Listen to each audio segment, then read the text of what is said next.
Complete, as we all know, has been our flagship product for the past 3.5 years. Yung composition niya is basically a part of C24/7.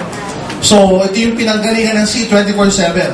It's the C24/7 product is actually the upgraded product of Complete Phyto Energizer. So, just to review, Complete, ang laman niya, basically 16,000 antioxidant and phytonutrients as compared with C24/7 na meron 22,000 antioxidant and phytonutrients. Am I clear? Yes. So let's bring it down. 29 vitamins, minerals, and trace minerals which are very, very important for our body. This is just a review, by the way. Sige, 12 fruits, 12 vegetables, 18 amino acids, 14 super green foods and spirulina blend, 12 mushrooms, 12 digestive enzymes, 12 specialty nutrients and essential fatty acids. So, basically, these are all in C24/7 na dagdagan pa ng ilang ingredients. So, my focus for this day is basically the next product, which is Colidus. But before I proceed, sa dinami-dami natin ngayon, roughly we are around, 200 or 300. May I just ask, sino rito yung merong kamag-anak, kakilala? Basta kakilala. When I say kakilala, kamag-anak, kaibigan, kasama sa church, kasama sa work, okay? Kakilala na na-stroke, nagkaroon ng bara yung utak, taas ang kamay. So yung mga nasa harapan, kindly turn your heads at the back para malaman, sige, taas yung kamay. So in short, marami. Tama po ba? Marami, babago na yung kamay, na-stroke. O, itaas naman yung kamay nung merong kakilala na na-atake naman sa puso. Na usually na-atake sa puso, medyo critical, patay agad. O because of the advent of drugs nowadays, medyo nabubuhay pa. Taas ang kamay sa puso naman. Sa puso. O tingnan nyo rin yung mga nasa likod. Okay? So in short, marami. This disease that I'm talking about is a common disease here in the Philippines. Pag naglalakad ka sa kanto-kanto, may nakikita ka mabagal maglakad, na-stroke sa utak, o kaya may napalitaan ka na ICU, di ba, ng 1 week kasi na-atake naman sa puso. So basically, these are the disease that can be preventable. By what? By a supplement, by lifestyle changes, by a diet. So let's discuss Colidus Omega Supreme.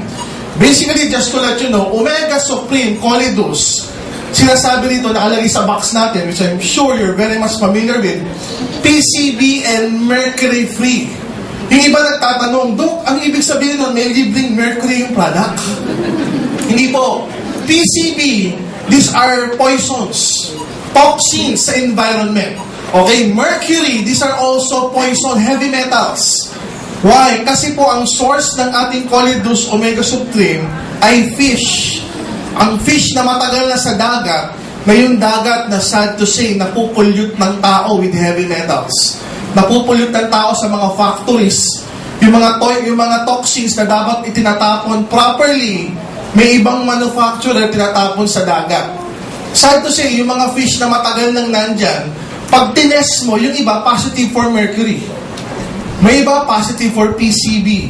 Kaya pag yung mga taong nakakain, nagkakaroon ng poisoning, food poisoning. So the good thing with Colidus, na ang source ng ingredient, nakalagay dito, sardines or tuna, and tuna, PCB and mercury-free, ibig sabihin, walang lason.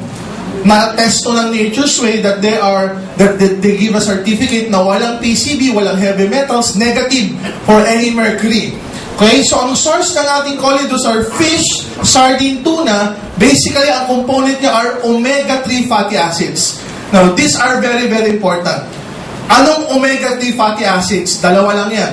We call it the DHA and EPA. Guys, I hope you would remember this. Yeah. Okay? DHA and EPA. So now, you will memorize ano yung DHA. Ano yung DHA? Docosahexaenoic acid. So sabihin mo sa katabi mo, docosa. Hindi mo dudukutan yung katabi mo. Sasabihin mo, docosa. Hexaenoic acid. Sabi mo, naku, acid, baka matunaw. Hindi po. When you talk about fatty acids, okay, yung mga saturated chains, these are composed of miniature acids na important for our body. Mamaya malalaman niya kung gaano ka-importante. Guys, ang DHA, 15 to 30%. Listen, 15 to 30% ng tissues ng ating brain are composed of DHA. So, ganyan ka-importante yan. And our body doesn't create or doesn't manufacture DHA. So, kinakailangan manggaling talaga sa labas, ipapasok sa loob ng katawan through supplements or through food. Okay? Na ang number one source nito, from external source, galing sa food, ay ang pinakamaganda, yung animal base, which are the fish oil. Kaya kung mahilig ka magkakain ng isda, very good. Kung mahilig ka magkakain ng mga high-end na isda, mga tuna, mga salmon, yung mga nasa Jetson, General Santos City, mahilig magkakain ng ganung isda, maganda yon, mataas ang DHA na sa katawan. Pero what about those people na ayaw ng isda? Yak, malansa. Di ba? May mga sinasabi yung iba na ang vegetable source okay din. Yung mga plant-based, okay din po yun. Kaya lang at times, pag kinain mo yung plant-based na omega-3 fatty acid, pag kinain mo yun, hindi nagko-convert sa loob ng katawan. Kaya minsan naalokan ka, may food supplement, mataas sa DHA. Anong source niyan? Plants. Parang bigas, parang grains, usually, mataas ang omega-3 fatty acid, pero pag kinain mo yun sa loob ng katawan, kinakailangan mag-convert pa yun. So pag nag-convert, according to studies, sa tao, hindi siya nagko-convert most of the time. The maximum conversion is 7%. Unlike yung fish oil, DHA na siya mismo. Na iinumin mo, pagpasok sa katawan, DHA pa rin. So, the best source for omega-3 fatty acid, yung animal source na nanggagaling sa isda. So, pwedeng rin sa mga kapatid nating Muslim dahil hindi naman to beef or hindi naman to pork. Okay, galing to sa isda. Fish oil. So, docosahexaenoic acid, yung EPA, this is also very important, eicosapentaenoic acid. Okay, so tandaan nyo lang yan. DHA, docosahexaenoic acid. EPA, eicosapentaenoic acid. DHA and EPA, 15 to 30% of our brain tissues are DHA. So, ganun ka-importante yan.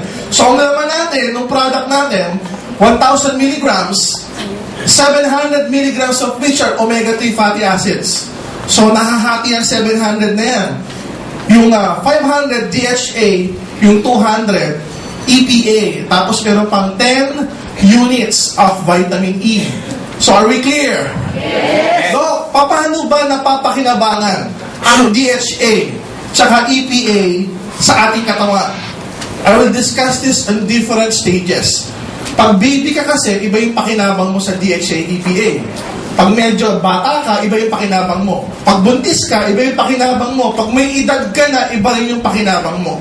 So let's discuss it by stages. Number 1, pregnancy. Sa mga babae, pag nabubuntis, sige, tuloy mo na iho. Para saan ang DHA, EPA, pag buntis? So guys, imagine, we're talking of our product called Colidus. So pwede ito sa mga buntis. Baka kalahin mo, naku, pang cholesterol lang yan. Hindi po, pwede po siya sa buntis. Kaya nga pinakita ko yung picture ng buntis. Bakit? It's good for the baby's eye and baby's brain health. So kahit nasa loob pa lang ng tiyan yung baby, na-utilize na yung DHA tsaka EPA. Guys, this is the sad news. Okay, listen to this. Sa mga babae na mabubuntis at bubuntisin pa.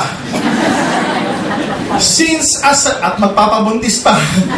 Since as a human being, guys, girls, meron kang natural na DHA sa loob ng katawan. Pag nag-create ng baby sa loob, yung DHA ng nanay napupunta sa baby. So medyo sad to say, kawawa yung nanay.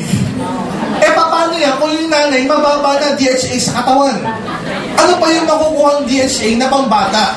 That's why it's very wise na mag-supplement ng DHA. And our product, Colidus, is very rich in DHA. Again, for the baby's eye and brain. Okay? Learning ability. Alam niyo ba, kahit sa loob pa lang ng katawan, yung baby, natututo na yan. Nasasanay na, lalo na yung mga nanganak na. Di ba yung mga baby sa loob ng tiyan? At times, may oras kung sumipa. May oras kung tumigas. May oras, alas 6 na, mamaya gagalaw na yan, gumagalaw na. Meron na nagkakaroon ng rhythm sa loob ng katawan yan. May mga factors na ginagawa na sa loob ng katawan na natsitsyempohan niya tuwing gantong oras na nasasanay na siya sa loob pala ng katawan. Why? Kasi sa loob pala ng tiyan, natututo na yung baby. And that's because of DHA. So very, very important yan. Next. For the mother's brain and eye health as well. So hindi lang brain, pati sa mata maganda ang DHA. So kung mababa ang DHA ng nanay, yan yung nakukuha ng bata. Okay? Next. Sige, pakita mo na lahat. Ayan. So, it decreases the risk for postpartum depression. Guys, ano yung postpartum depression? So, yung mga lalaki na may asawang babae, yung mga lalaki, taas sa kamay, may asawa na nanganak na. Di ba minsan yung asawa, pag nanganak yung asawa, at times yung asawa parang lulungkot-lungkot. Mga lalaki, na-experience ba yun? Yung tipong yung mga babae ganito, isang oras mo na hawak-hawak yung baby Ako hindi mo pa hinahawakan.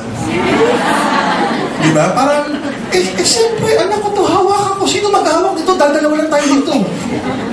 At times, medyo hindi logical mag-isip si babae.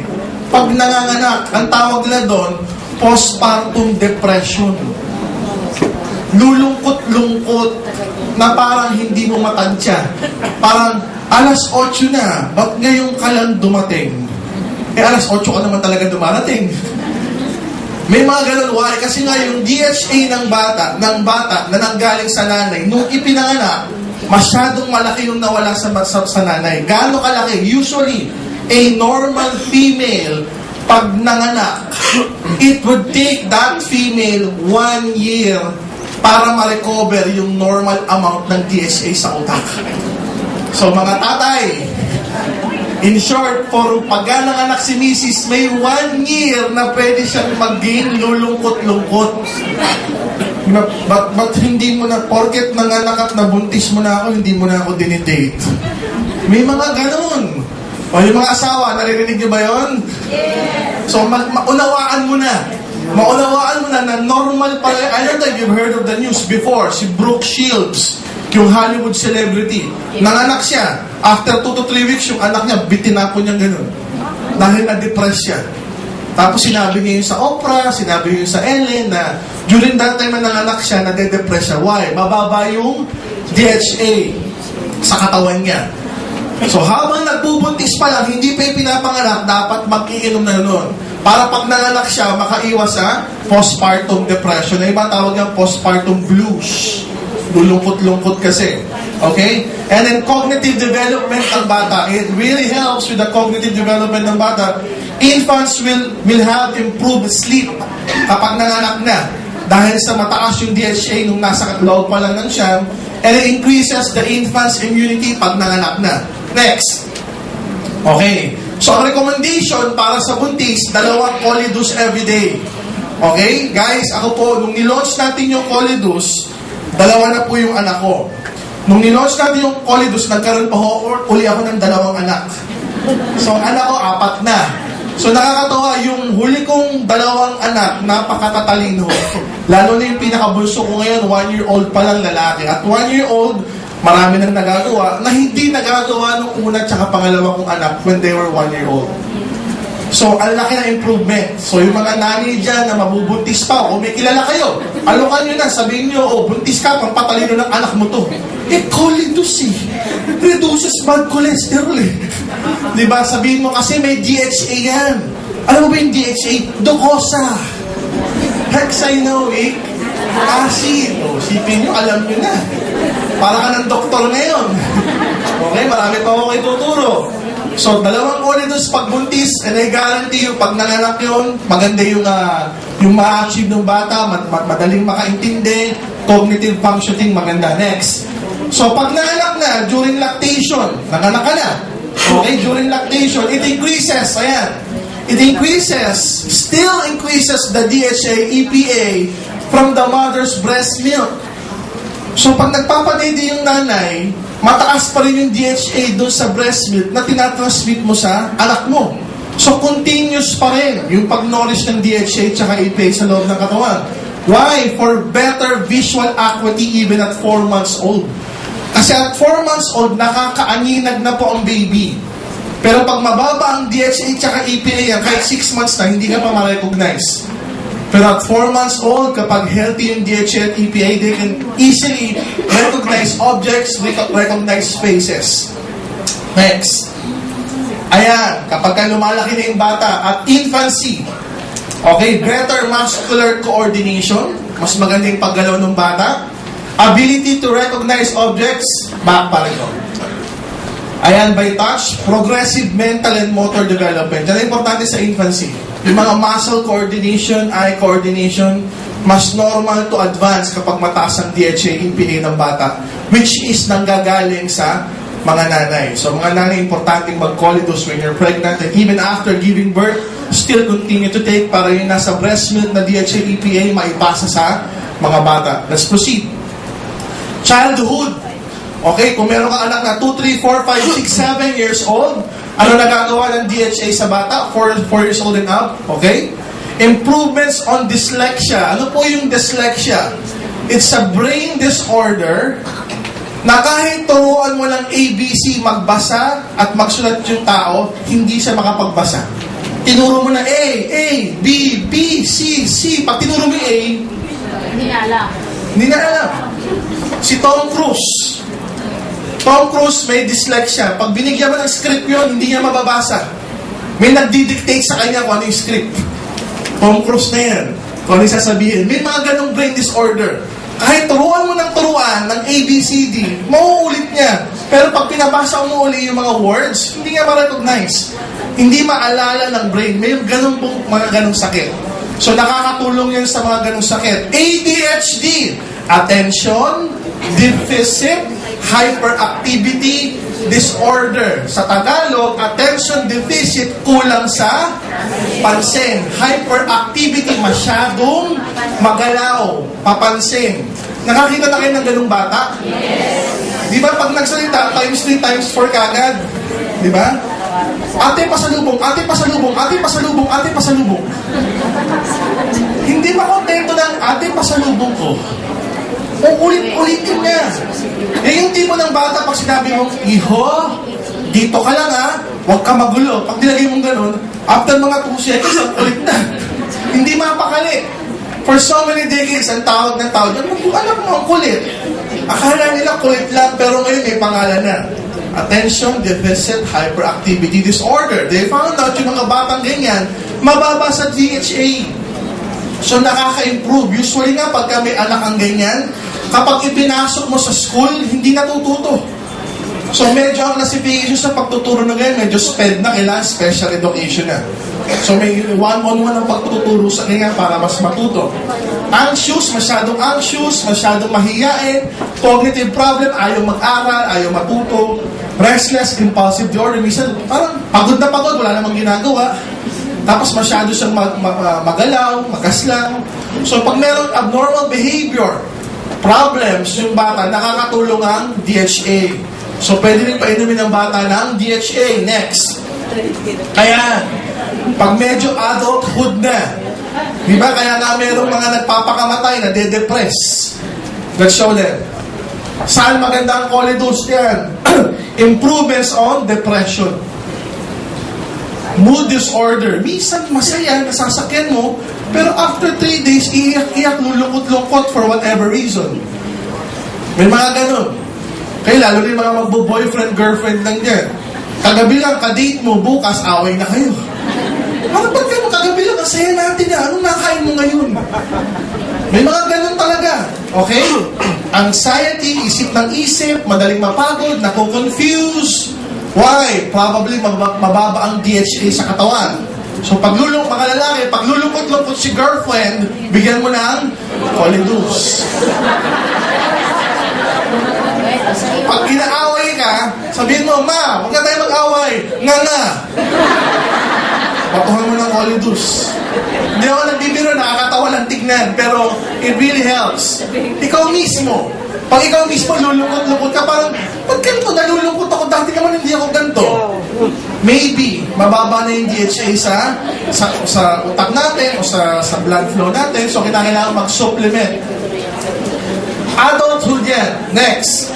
Eto na, pag matanda na. When we age, Pagka nagkakaedad, mas maganda na yung at mas marami yung functions ng DHA, EPA o ng Colidu sa ating katawan. Like what? Let's show them. It enhances weight loss. Nakakatulong palang pampapayat ng DHA. Particularly, it can decrease yung belly fat, yung nasa tiyan. Kasi mas malaki yung belly fat, mga kalalakihan, mga kababaihan, mas malaki yung tiyan, mas mataas yung chance na atakihin. Okay? Kaya pag nakikita ka nung maliit yung dibdib, tapos malaki yung tiyan, di ba yung mga ganon? Parang ba't kakaiba? Hindi proportion. Akala mo lalaking buntis, mataas yung chance na maatake yung ganon. Pero wag mo na masabihin na porket payat ka, hindi ka atakihin, pwede ka rin maatake. Okay? What else? Aids in joint functions. So maganda rin pala ito sa mga rayuma, arthritis, yung pagluko mo na kung sakit. Okay, nakakatulong din ang DHA at EPA dyan. What else? Ayan, it can decrease the risk of stroke by up to 31%. Stroke, mabarahan yung ugat sa utak. Mamaya makikita niyo yan. What else? It can decrease by 45% yung risk ng sudden cardiac death o atake sa puso or myocardial infarction at natawag. Yung nabarahan, ugat naman sa puso. Okay? There was a study done. Kinumpara yung lifestyle ng mga Amerikano. Ano ba lifestyle ng Amerikano? Nagyoyosi, umiinom ng alak. Ang lunch, ang breakfast, ang dinner, usually high-fat diet. Gaano ka high-fat? Burger, french fries, di ba? Samantalang kinumpare naman yung buhay ng mga Hapon. Na ng Hapon, araw-araw ang pagkain, sushi, sashimi, tuna, mackerel, isda, everyday. So they found out yung mga Hapon sa Japan, pag tumanda, payat. Pag tumanda, normal ang blood pressure. Pag tumanda, normal ang blood cholesterol.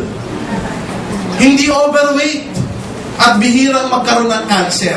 Samantalang ang mga Amerikano, pag tumanda, obese, overweight, mataas ang cholesterol, may mataas ang chance na ataking sa puso, mataas ang chance na ataking sa utak, mataas ang chance magkaroon ng cancer. So by diet alone, dahil mahilig sila sa isda, pag tumanda, yun na nga, lean, payat.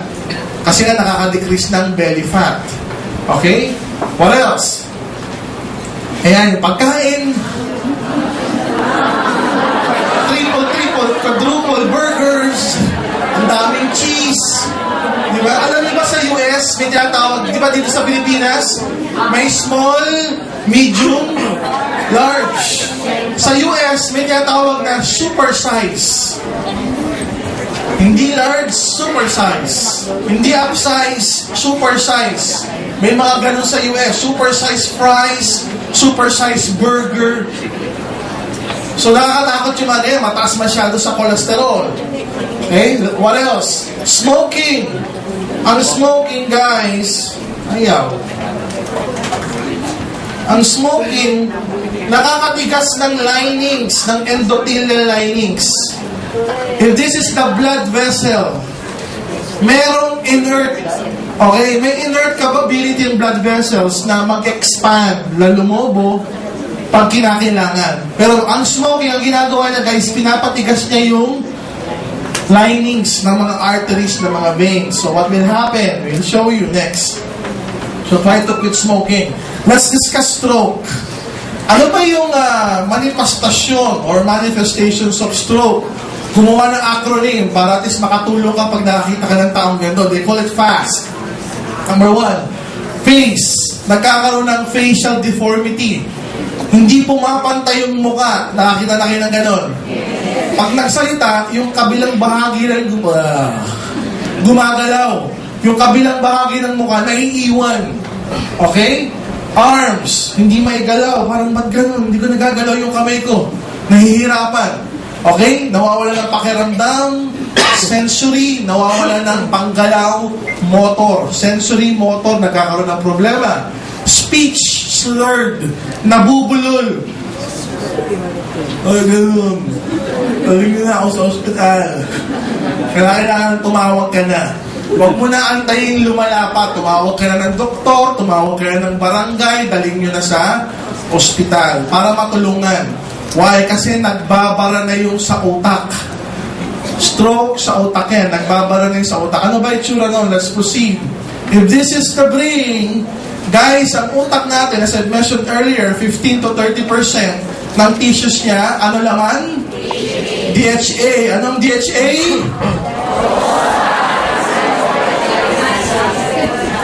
Abli sa asang sa asang.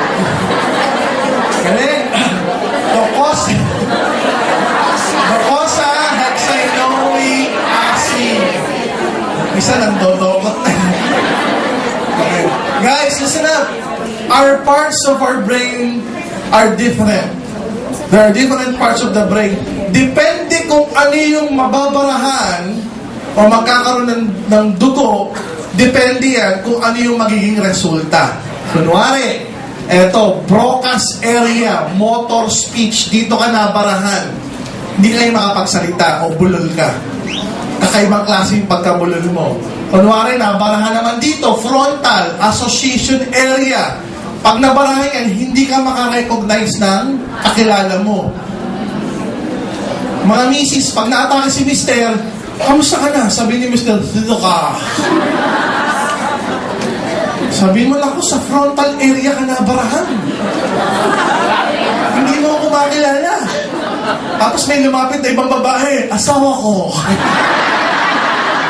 Yung ibang asawa na alala. Okay, pagka naman dito yung nabara, language comprehension naman yung magkakaroon ng problema, di ba? Iba-iba, visual area, pwedeng bulag yung isang mata niya, iba-iba, depende kung saan mababarahan. Guys, our brain is a very complex matter. Up to this point, marami pang hindi naiintindihan ng science sa ating utak. Okay? Next. By the way, sige, balik mo muna ron. Ang brain natin, may mga balot yan. Okay, maraming balot yan, yung covering or linings, but we usually call it meninges. Meninges. Parang marami. Meninges. Kaya pag nagka-infeksyon, yung lining sa utak, meningitis. So for now, meninges lang muna. Okay, ngayon tuturo ko kayo, anong klaseng bara sa utak pwede mangyari? Next. Ayan, iba-ibang klase. May tinatawag na epidural hematoma. Sabihin mo, epidural. Ibig sabihin yung pagdudugo o yung pagsabog ng artery sa labas ng meninges. Ayan, nasa labas. Epidural. Wala sa loob ng utak. Nasa labas yung artery, papasok sa utak, pumutok, doon, ayan, yung blue yung meninges, yung blue. Doon sa labas yung hematoma. Kaya ang tawag, epidural hematoma. Nasa labas, epi. Okay? Pag naman nangyari yung pagsabog ng dugo, yung supply ng brain sa loob, ayan naman, subdural. Sa loob kasi.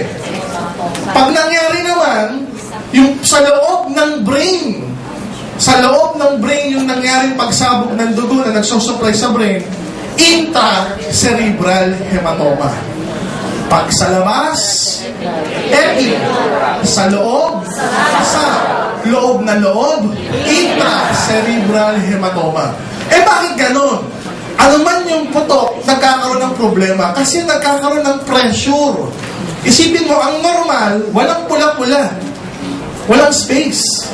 Dahil nagkaroon ng pula, dumugo, yung part ng brain napunta ron. Napipit-pit paloob. So, tumataas yung pressure. Kaya usually, yung mga na-atake sa utak, na stroke, mataas ang blood pressure. Binibigyan ng gamot, pampababa ng blood pressure, iba binibigyan ng pampaihi. Para pag umihi ng umihi, bababa yung pressure ng katawan, bababa yung pressure ng utak. Okay? So, next. Ayan, so next muna. Kaya pag nakita kayo ng CT scan, yan yung normal.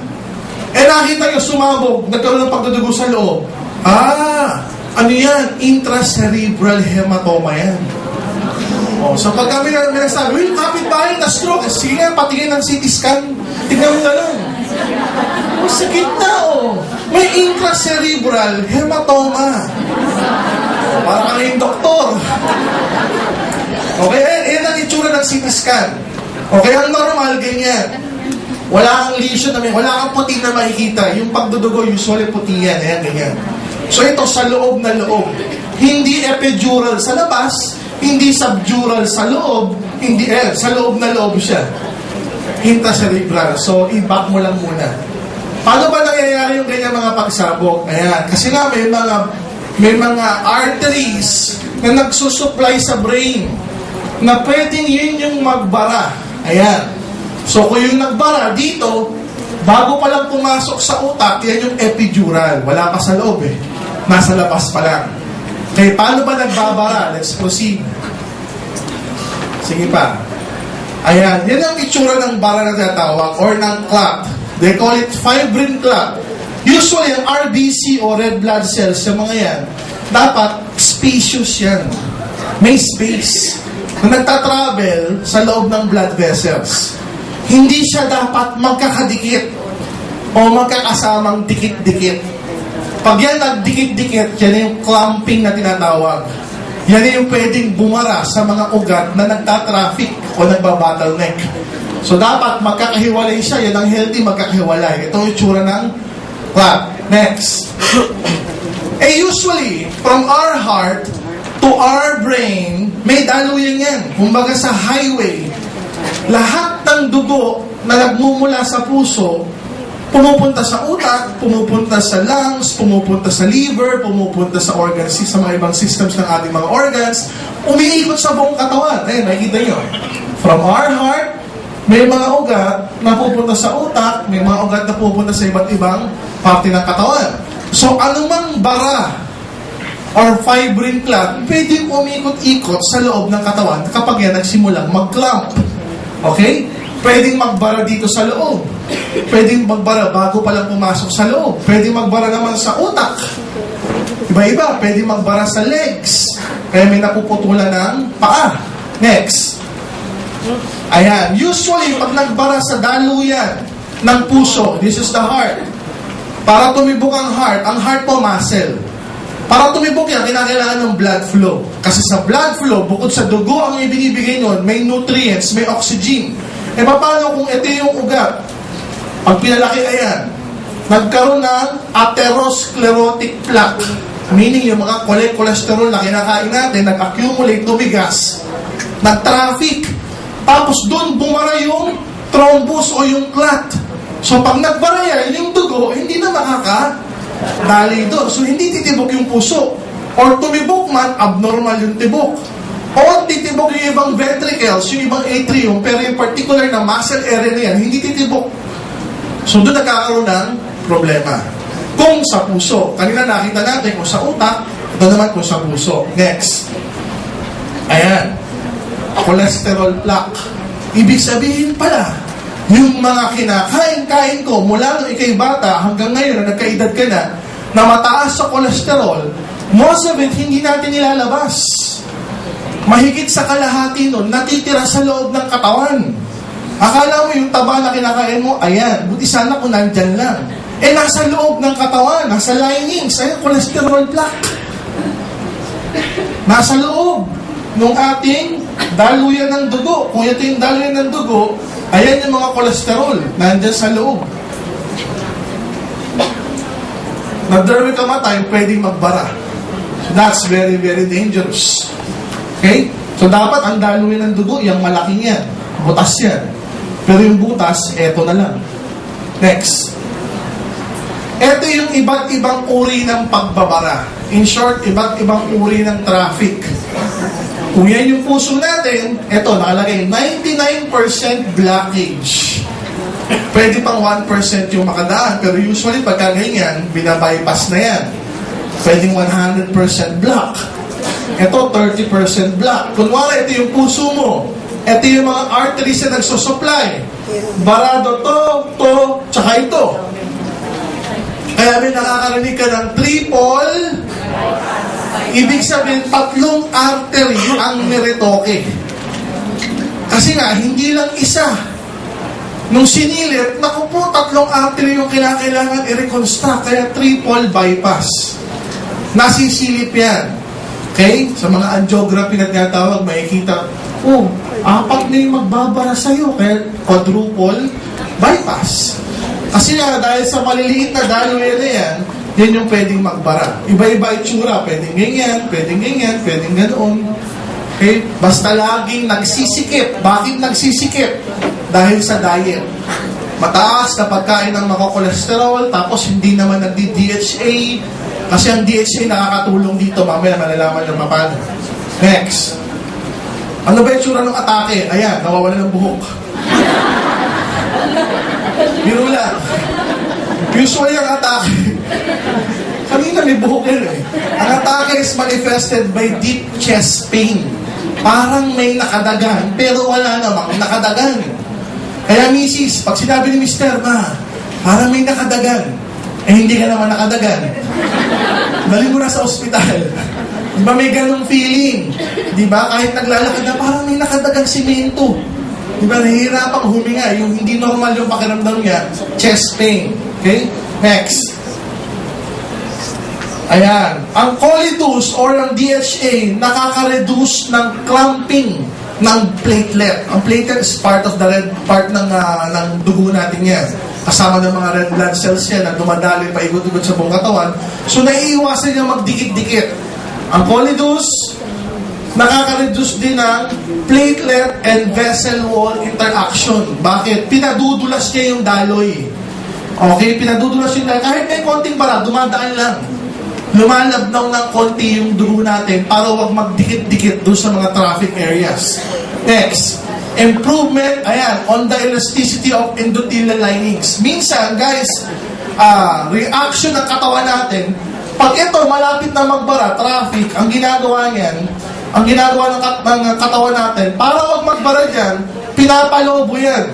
Naman. So, lumulobog ganyan yan, para ma-compensate yung pagbabara. Para mangyari, lulobo ka ganon, pwede pa rin daluyan ng dugo. Mekanism ng katawan yan na nag-a-adapt. Pero dahil sa paninigarilyo, tumitigas yan. Pag mababa ang DHA sa katawan, hindi siya nagre-react. Magbabara na, pababayaan niya lang. Okay, the good thing with the DHA, elasticity ng endothelial lines, mas nagkakaroon ng ganyang mechanism. Next. Reduction in inflammatory response. Pagka nagkaroon kasi yan ng bara, dumidikit yung mga platelets dyan, nagkakaroon ng inflammatory reaction. The good thing with DHA, nire-reduce niya yung inflammatory response para wag tuloy-tuloy magbara. What else? Decrease blood pressure. Okay? Pinapababa niya yung blood pressure para bumaba rin yung risk na magbara. What else? Decrease the blood lipid or triglyceride, yung blood cholesterol, pinapababa niya rin. Particularly the bad cholesterol. Increase improvement in cerebral arterial activity. Yung blood flow sa utak, mas gumaganda. Nakakaiwas sa atake sa utak. Decrease blood viscosity. Yan, pinapalabnaw yung dugo. Yung lapot, pinapababa niya. So, lumalabnaw ng konti. Next, decrease resting heart rate. Pinapabagal yung pagtibok ng puso para wag magkaroon ng atake, whatever. Next. Usually, kapag nagbara, yan yung itsura. May pagbabara malapit sa paa, nabubulok, nagagangrene. Yung buong paa, isang daliri lang sa paa, pwedeng yung sugat matagal gumaling. Bakit? Barado kasi yung blood flow ron. Walang pakiramdam yung kamay, walang pakiramdam yung paa. Actual picture would be looking like this. Akala mo nasunog. Yung pala, barado lang.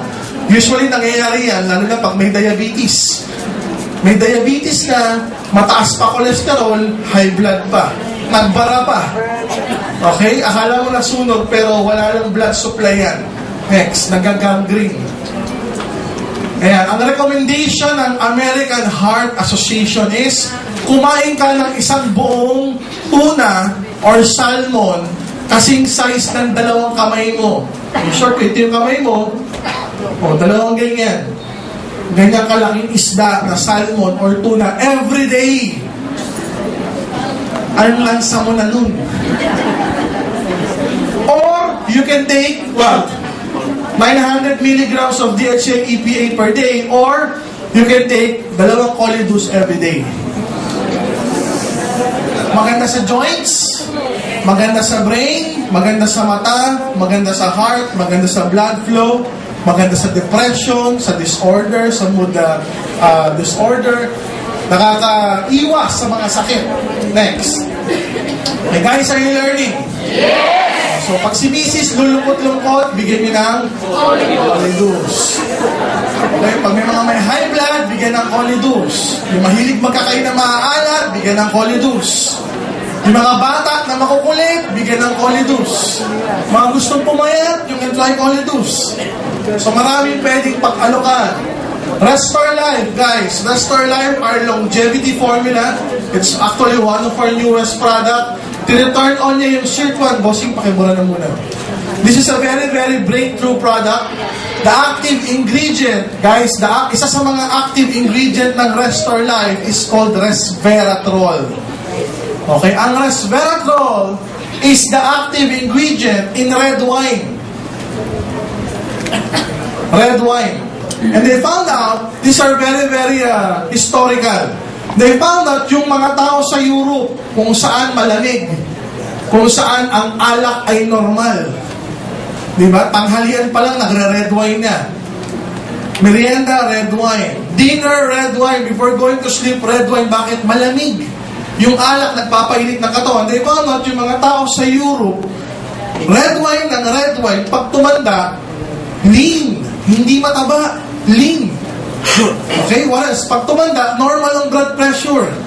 Pag tumanda, mahaba yung buhay. By what? Mahaba yung buhay by 35% as compared to the people in US. Ang mga tao sa US, yun na nga, ang diet, burger, french fries, colas, beers, na wala namang resveratrol. So pag tumanda yung mga Amerikano, obese, overweight, mataas ang cholesterol, may cancer, may diabetes, may high blood. Samantala ang mga European, mas mahaba ang buhay ng 35%. Wala silang makitang pagkakaiba in diet, kundi red wine. Kasi ang mga European, mataas din sa cholesterol ng diet, steak. Diba? Mga steak, T-bone, sirloin, diba? Cheese, mataas sa cholesterol yung mga yan. So they both have high cholesterol diet, Americans and Europeans. Pero ang Europeans, pag tumanda, payat. Ang Amerikano, pag tumanda, obese. So wala silang makitang difference other than